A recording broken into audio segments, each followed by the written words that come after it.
In your opinion, is the security situation in the world really the worst since World War II? Well, it's very bad, and it can be improved dramatically if we understand the roots of this. Unfortunately, in Europe and in Ukraine, the roots start with the United States, not with President Putin. So there's a big misunderstanding in Europe of what has happened. This push by the U.S. government for NATO to expand to Ukraine and to Georgia is the cause of a war that never should have happened, that was absolutely unnecessary, and that has created a grave security crisis for Europe. And the European leaders, unfortunately, not only misrepresent or misconstrue what's happening, but they aggravate the situation rather than saying we need to have a peaceful modus vivendi with Russia. They say we need to escalate because we're going to war. This is absolutely the wrong approach, and European leaders should know better.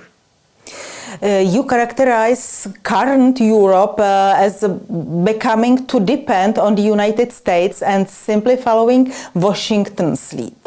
You also emphasize the complete collapse of diplomacy between the United States and Russia and the almost complete collapse of diplomacy between the United States and China. In the context of the absence of diplomacy, you warn of escalation that could lead to nuclear war. And you see the restoration of diplomacy between the United States, China, and Russia as the highest priority for global peace. Do you see any indications from the named parties that they are moving towards restoring diplomacy? Well, first, let me say that European leaders have said to me, the U.S. doesn't respect us. The U.S. treats us like children, is what one European leader said to me. My view was that Europe needs to have its self-respect, and it needs to say to the United States, we don't just blindly follow all your mistakes. So if the U.S. says NATO should enlarge, which is what George W. Bush Jr. pushed in 2008 against the objections of the European leaders at the time, such as Chancellor Merkel, Europe should stand up to the United States respectfully and say, no, we don't follow you right over the edge to World War III. We don't want a war on our continent. We don't want to be in war with Russia. Now, many European leaders claim, well, Russia attacks unprovoked. But this is absolutely false. The U.S. overthrew the government of Ukraine in 2014. Does anybody doubt that? It's caught on tape of the U.S. Assistant Secretary of State and the U.S. Ambassador planning the government after Yanukovych. It's on tape. Just listen to it. So in this context, the European leaders need to have some respect for Europe and not just to follow the U.S. blindly, as has been done. And shame on the Commission to basically represent NATO rather than represent Europe, because the European Commission's about Europe. It's not about NATO. So in this sense, I think that there is really a mistake that starts with Europe, because if European leaders said to the United States, you let us into this debacle, we don't want it, we don't want escalation, we want peace, we need to make a modus vivendi with Russia, it will happen, actually. Now, when it comes to the United States, unfortunately, this administration and the past one, Trump, so it's been almost 8 years of basically no diplomacy, and before that, Obama and his Secretary of State Hillary Clinton, they weren't much at diplomacy. And before that, it was George W. Bush, which was zero diplomacy, was war all the time.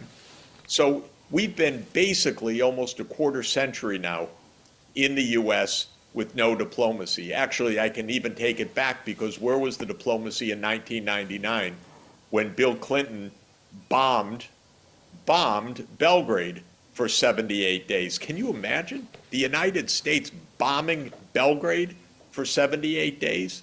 But that's exactly what happened. So Europe got trapped by its dependency, psychological and in security terms, on a U.S. that thought it runs the world. And this has created the instability. Is there hope? Well, first of all, there's always hope. If Europe would get its act together and think like Europe rather than like the United States, this would be a major step. Second, I don't know about the U.S., but at least Biden spoke with Xi Jinping in the last couple of days. At least they spoke. Biden has not spoken with Putin. Not once, as far as we know, since 2022, since the start of 2022. That's a shame. How could we have a world so dangerous and the two leaders aren't even talking to each other? So that's a disgrace. Of course, I don't think Biden's in very good shape. I hope that the Democrats run somebody else, although it's getting very, very late. You know, we shouldn't have an 81-year-old president who's not all with it, as far as I can see, claiming another term. That's a lot of drift. That's very dangerous. So my view is we need a new candidate of the Democratic Party. But before then, we need Biden to pick up the phone or to press his button and make a Zoom with President Putin and say, you know, we've got to back off. The rhetoric is out of control. The talk of war by Europeans is out of control. I don't know what they're thinking. You have a Latvian president tweeting, Russia must be destroyed. Are you kidding? This is absolutely out of control. Where are the grown-ups in Europe? You participated in the Turkish Diplomatic Forum in Antalya. The same conference was attended by the Slovak Foreign Minister, who met with Russian Foreign Minister Lavrov. This led to a disruption of Czech-Slovak international relations. Tell us, should politicians engage with Russian representative or not? You know, I'm married to a wonderful Czech woman for 44 years. And I'm not too happy about the Czech government attitude, which is don't talk, just escalate, go to war, no red lines. When the Slovak foreign minister met with the Russian foreign minister, my own view is bravo. That's what diplomacy is all about. Of course they should meet. Are you kidding? That's how we avoid war. All hats off to the foreign minister of Slovakia. Exactly the right thing. This is what diplomats do. They meet, they talk, they can disagree, they can find common approaches, they can identify areas of disagreement. But when the Czech government then comes and says, this is outrageous talking, well, you know something's seriously wrong with the view of the Czech Republic. I'm sorry to say it. It's a kind of a second home in some sense, but it's not right to say no diplomacy. It's not right to say don't meet. That is the path to destruction. Of course you meet. Of course you talk. And I met with the Slovak foreign minister, a very distinguished and honorable gentleman, and I could only congratulate him for that meeting. I also, in Antalya, met with the Foreign Minister Lavrov, whom I admire enormously, by the way. I think he's a superb foreign minister, one of the best in the world. And you have meetings. When you have disagreements, you need to meet. Otherwise, we kill each other. That can't be the goal. Let's one more discuss your assessment of relations between the United States and Europe, where you say that Europe has become too dependent on the United States and follows Washington's lead. Is the European Union currently a global player, which is an ambition often emphasized by its representatives, or has the role different? No, look, Europe, the European Union became an appendage of the United States. It became an appendage of NATO. We know that President von der Leyen wanted to be the head of NATO. You know, she saw the European Commission as a stepping stone to be the head of NATO. She faced opposition, so it's not going to happen. But how could anyone that's the head of the European Union aspire to be head of NATO? I would have thought it's completely the other way around. But she wanted to be head of NATO. That's sad. The European Union, once upon a time, was a union for economics and society. It wasn't an appendage of the US military alliance. It wasn't the same thing, but it has become that. And you look at now van der Leyen, you look at Borrell, they don't speak like diplomats. They don't even speak like European leaders. They speak like basically cheerleaders of the United States. And the United States is in a wrong state of mind because the United States idea is US hegemony, which is crazy. The US does not run the world, cannot run the world, must not dictate to the rest of the world because that's just leading to more war and more tensions. And yet Europe says, oh, no, it's the transatlantic alliance. That's the most vital alliance and so forth. Instead of Europe saying to the United States, look, you have to understand your approach of hegemony is threatening our security. That's what Europe should be saying to the United States. It could say it respectfully, but it could say it, but it doesn't say it at all right now. Currently, we see on one side an economically deteriorating Europe, and on the other side, economically growing United States and China. What do you think about the future of Europe in a global context? Well, it is said, and I think there's truth to it, that one of the United States' basic ideas was to prevent close economic relations between Germany and Russia. Germany and Russia have a kind of natural economic complementarity because Russia has vast natural resources. Germany is the center of Europe's industrial strength. Slovakia, Czech Republic, Austria, everybody depends on the health of the German industrial economy. But the United States, it is said, and I, again, think it's quite credible, acted for many, many years to try to prevent Germany and Russia from becoming more closely economically integrated. That's a U.S. tactic, which is always make divisions because, remember, the U.S. wants to keep its primacy and hegemony over Europe. Okay. But then came, of course, the decisive blow when the United States blew up the Nord Stream pipeline. And that rendered Europe completely dependent on very high-cost U.S. liquefied natural gas. And this is why Europe is in recession right now. This is absolutely clear. This action by the United States to sever the links between Europe and Russia threw Europe into recession.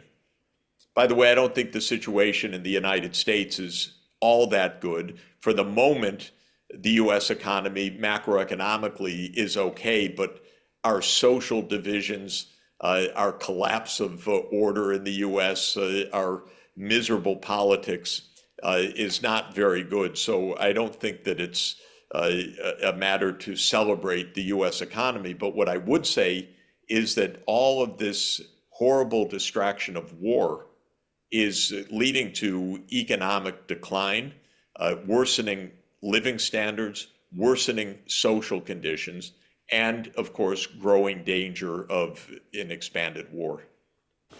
This year, as a year of many elections in many states, the United States will elect a president and member states of the European Union will have election to the European Parliament. Many politicians fear election meddling by Russians through disinformation or various pressure groups. Do you think the influence of Russia in the United States in the European Union is such that it could fundamentally change the election outcome? No, I don't think the problems in Europe have anything to do with Russian disinformation. The problems in Europe have to do with the fact that Europeans are fighting an American war, a proxy war, but an American war that is unpopular. They have to do with the fact that Europe is in recession because the U.S. blew up the Nord Stream pipeline. They have to do with the fact that the public does not support this war. This is the mass media do, the politicians do, but you look at Europe's political class, look at the approval ratings, say, of Scholz, look at the approval ratings of Macron, look at the approval ratings of De Croo, look at any of the approval ratings in Western Europe right now. Everyone's unpopular because the situation's not good. You don't need Russian disinformation. It's just, this is local politics. People are not happy. They don't believe in what's happening. European leaders have become all about military increase, 3% of GDP, 4% of GDP, no red lines. We have to prepare for war. I can't believe this kind of talk in Europe. Where are the diplomats? It's just shocking. And so, of course, the public is unhappy about this. And these right-wing parties, so-called, they're the ones, ironically, saying, we should not be at war with Russia. And the public saying, yeah, that makes sense. So the problem is European politics. The problem is not Russian disinformation. It's the same story in the United States. Biden does not win support for U.S. foreign policy. It is overwhelmingly rejected by the public. By the way, most of the American people don't want Biden to run again. They think he's too old. Even so, it's not even a matter of party. They just think this guy should not be running for president for another 4 years, for heaven's sake. So this is a problem of our politics. Our politicians are out of touch with what people want. They're not listening. And European politicians are not listening to the European public. They're listening to the United States. The U.S. Politicians are listening to our CIA and to our military-industrial complex. They're not listening to the American people. And so you don't need Russian disinformation for this. It's a perfectly plain, on the surface politics of Europe and the United States that account for what's happening. You recently published an article titled "How the CIA Destabilizes the World." I quote, "The CIA has three basic problems: objectives, methods, and accountability." You also referred to a former CIA director, Pompeo, whose quote, "We lied, we chatted, we stole." This word has literally gone around the world. The current CIA chief, William Burns, served as the US ambassador to Russia in 2008, and available information suggests that he considered the push for NATO's expansion to Ukraine a serious mistake. What role do you think the CIA currently plays in the world? Well, the problem with the CIA is that when it was created in 1947, it was created with two completely different missions. One mission was to provide intelligence, that is, understanding of the world, to the US president. That's a valid mission. And the other was covert operations to destabilize other countries. That built on the so-called OSS, the Office of Special Services of the US during World War II, where a covert behind the enemy lines operation against fascist Nazi Germany was carried out.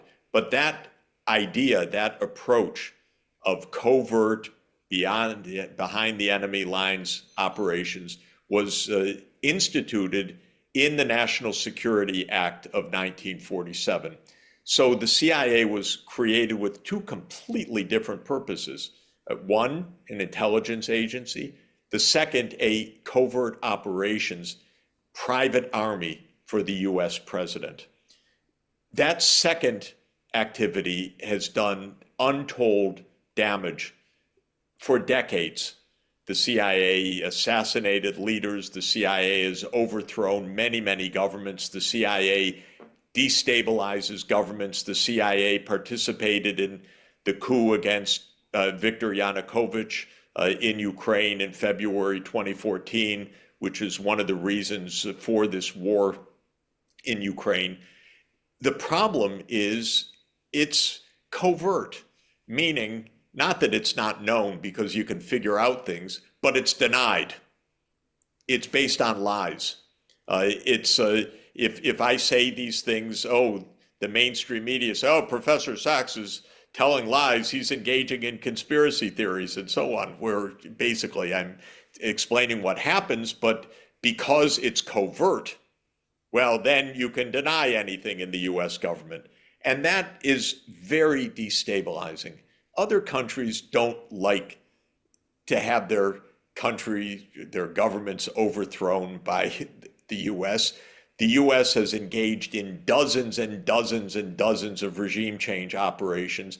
They are very destabilizing. They lead to prolonged wars. In 2012, as an example, President Obama ordered the CIA to overthrow the Syrian leader, Bashar al-Assad. I put that in the column of stupid ideas. Why is the US trying to overthrow the Syrian government? But let me just point out, it's a dozen years later. Bashar al-Assad is still in office, thank you, but it's been a dozen years of war. That's what the US does. So this is why I'm saying the CIA should be an intelligence agency. Fine, it should collect information, it should brief the president, it should make threat assessments, but it should not be a covert ops agency.